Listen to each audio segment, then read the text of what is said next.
I saw a patient once who'd had extensive lipo all over her body multiple times, and her face was really wide. It was like the only fat left was her face, and she had gained a little bit of weight. It's kind of interesting to see, but it has to go somewhere. Right. And so if you keep removing fat from everywhere, it's going to find a place. Life finds a way. Especially if you're not taking care of yourself, which would be the ideal thing to do if you're doing lipo. Right. Hi, everyone. You can see I have Dr. Killeen here. Hi. She's a board-certified plastic surgeon here in Los Angeles, and today we're answering your liposuction and fat transfer questions because they kind of go hand in hand. They sure do. They're good friends.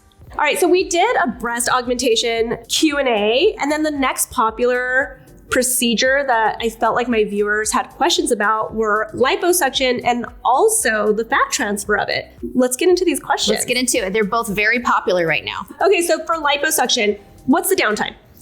So it really depends on how much liposuction you have. For most patients, if you just do an area or two, the downtime is really minimal. They're back up to pretty normal activity within 48 hours to, maybe 4 or 5 days at the most. Easy. That's actually way easier than I was expecting. Yeah, it's not bad for most patients. I will say, though, that there's like 1 in 10 patients with liposuction is the nerve pain patient. And so they're the ones that'll tell you liposuction is the worst pain they've ever felt. And you're like, what's wrong with you? Everyone else, it's fine. Yeah. Some patients just get a lot of nerve pain for a week or two, and they do have a lot more pain afterwards, but most patients don't have that. I think this is a good question. Does it hurt? Yeah. So, it's surgery. So surgery hurts. So when you have liposuction, we make a few little small incisions, and that's our access point. And so those incisions have a long instrument that goes in and removes fat. I'm sure you've all seen it on TV before. So there's a lot of friction through one little incision, and the incisions tend to be inflamed and irritated for a while. So they can be a little painful after surgery. And then you're just going to feel bruised and beat up for a while. Are there long-term risks and or complications with liposuction? So the main long-term risks with liposuction are going to be a few things. Number one, contour deformities. That's one of the most common complications with liposuction. It's because fat's like scrambled eggs. It's not a smooth sheet.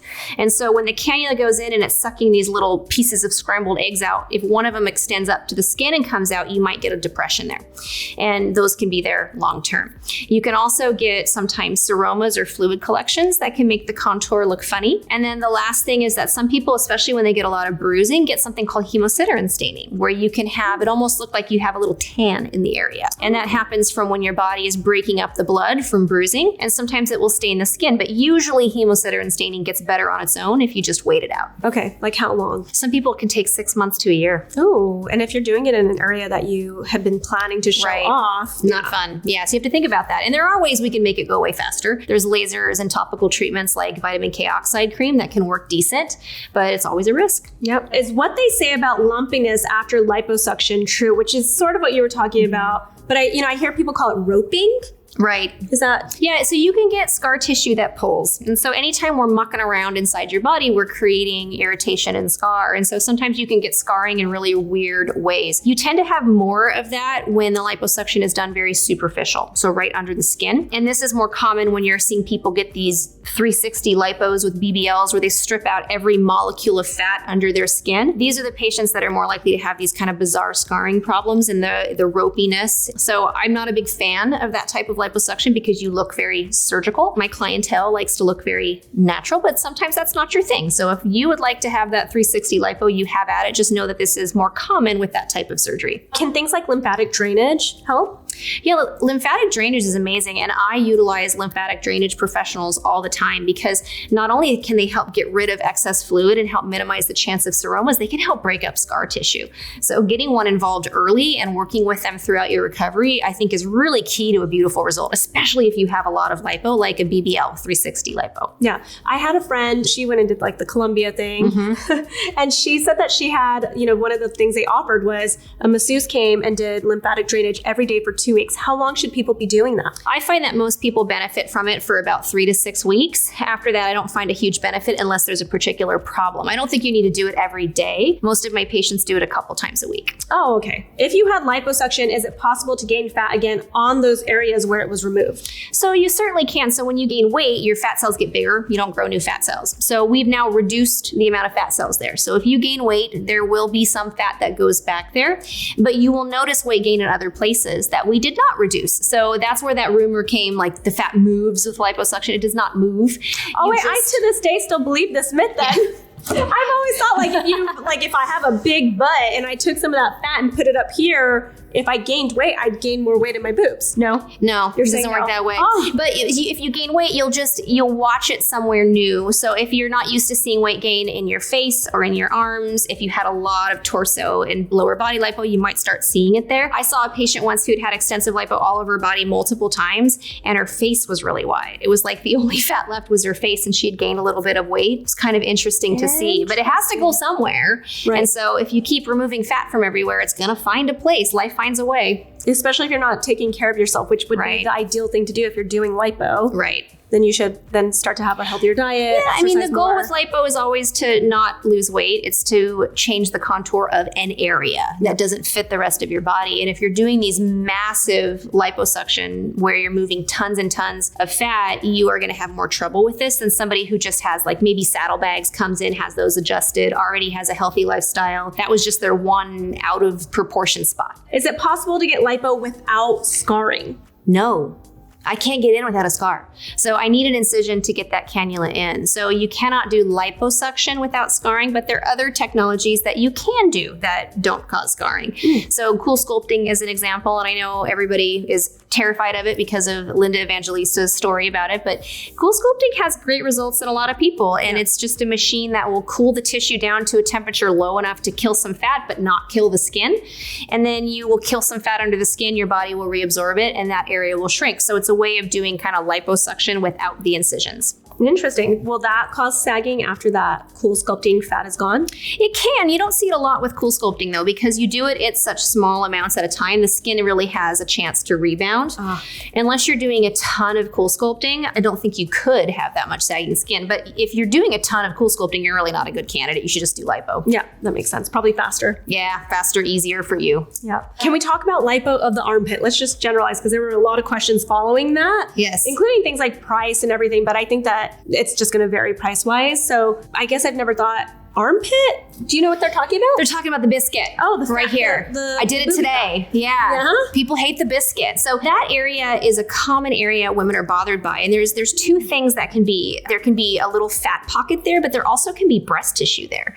So sometimes even if it's breast tissue, there's also some fat we can remove with liposuction, but we just make a small incision, remove the fat in that area, and that will often do the trick. Now, if the breast tissue is still causing too much swelling, we might have to actually make a little bigger incision and remove some of the breast tissue. But yeah, you can do liposuction of the biscuit. The recovery is really easy. The only thing I'll say is that it's hard to compress that area properly with garments. Oh, like and so wrapping it or something? So the swelling tends to last a little longer than other areas, but it's so tiny it doesn't bother a lot of people. Is that all the compression is for? Is just to stop the swelling? Yeah, so with the compression garments, they have a few jobs. You want them to minimize swelling. You want the skin to stick down flat and not hang as it's healing. And you don't want fluid to accumulate, because whenever I remove something inside your body tries to fill that space with fluid, and we don't want to let that happen. So we'd like to smash it flat so it will not allow that. Is lipo the best option to get rid of my C-section shelf scar? No, it's not. So it's almost never a fat issue. So the C-section scar, there's really one main culprit for what causes this. So when your OBGYN puts you back together, they either do not put one of the layers of your abdominal wall together, or it didn't stay. So there's a layer called scarpas, which is a type of, not the fascia we're talking about over the muscle, but it's a different type of fascia that's not quite as strong. If you don't put it together, your skin will sag in and sink down.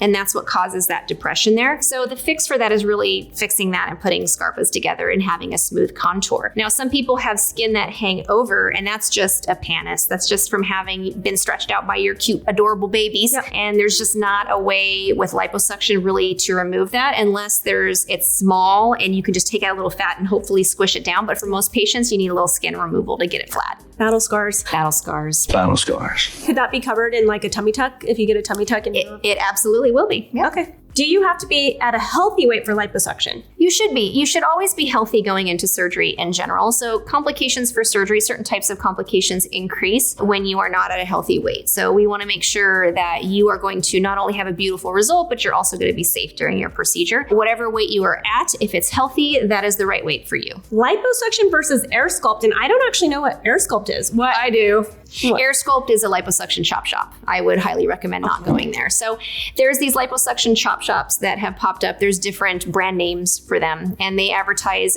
super magical, fancy liposuction, and it's just liposuction. And they use, slightly different ways of doing it. Like Airsculpt will say scalpel-less surgery, but they make their incision with a punch biopsy, like the dermatologists use. Right. This is my problem with places like that. So as a board certified plastic surgeon, I want you as a patient to be safe. So these places offer one thing, and the sales are often done by non-medical personnel. Some of the places do have boarded plastic surgeons. Some of them don't, which, I don't agree with. And I think that the safest place for you as a patient is in the hands of a plastic surgeon who will give you all of the options. I don't think you should be sold to by a non-medical personnel. I just think a better option is to see the right person and not to go to a chop shop. And I know they do offer deals. The word deal and plastic surgery does not go hand in hand. It doesn't go hand in hand. And these places always offer it under local as though it's some magical special thing that no one does. We all do liposuction under local. And I think it's important to note that they do it under local because they can't do it under anesthesia because they don't have a surgery center usually on site. Right. That's an accredited surgery center with an anesthesiologist able to perform anesthesia. So again, you just want to make sure you're seeing the right person. Board certified plastic surgeon has privileges at a hospital, has the ability to do everything. So you know that what you're getting done is a specific individualized plan for you, not just the thing that the chop shop sells. Yeah, that makes sense. Yeah. Don't go for deals, guys. Don't go for deals. And I always have people, when I talk about Airsculpt, they always say, I had a great result there. I am glad you did, but you also would have had a great result with that same board certified plastic surgeon at his office, and you would not have supported a company like that. Yeah. So max number of pounds. How much can you truly safely remove? How much fat?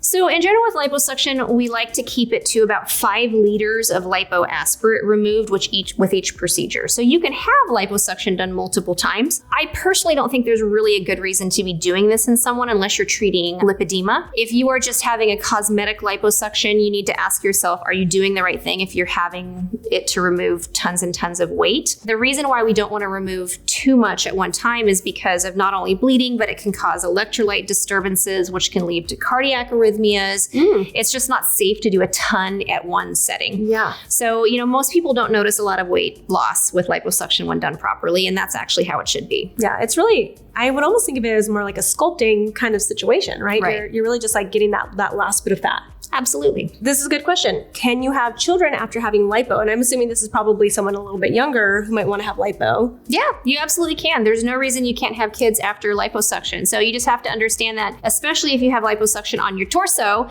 that as the torso stretches and as you gain weight with pregnancy, which we all do, you might end up with the area not looking smooth anymore. So because you have internal scar, when the fat starts to get larger in the area, an area that used to be smooth might all of a sudden look like it has cellulite or have lumpy, bumpy areas. It doesn't happen a ton, but it certainly can. But there's no reason you can't have babies after you've had liposuction. All right, that's good to know. Well, so we've been talking about liposuction, and what a lot of people don't seem to realize, though a lot of people do realize nowadays, is that you can then take that fat that's been lipoed out and turn it into gold, like you were saying earlier, liquid gold, to you basically put it somewhere else, right? Where people actually want the fat. Absolutely. So let's get into the fat transfer question. Let's do it. Does it hurt? Well, yeah, it's surgery. Surgery always hurts. In general, the area where you graft the fat hurts less than where you take it. It's really manageable for most people. Most people are up and around, behaving pretty normally in life within about 2 days. I saw a video on social media somewhere where somebody was putting fat, like they did the fat transfer to the cheek area. And I don't know why I didn't consider this, but the needle looks so much larger than I expected it to be. Because I guess I'm thinking filler, but this needle was much larger and the incision was obviously much larger. And I hadn't considered that. Yeah, it can be larger. The fat itself is lumpy and larger. The face, we typically do nano fat. We do things to process it so it's thinner. But on the body, we inject it with larger cannulas. So yeah, they're pretty big if you see what we use. How long will fat last? Does it vary, I guess, depending on where you put it, face versus boobs? It varies. Once the fat is there and has a blood supply, it will behave like the fat is supposed to behave in your body. So as you lose fat in your face as you age, you'll lose your grafted fat too. You don't tend to lose a lot of fat in your breasts or your buns as you age. You actually gain it. So you typically don't see a problem with that with breast fat grafting. The people that will tell you their fat grafting went away, it never took in this first place. They just were overgrafted, it died, and it took a year or two for it to be reabsorbed and to go away.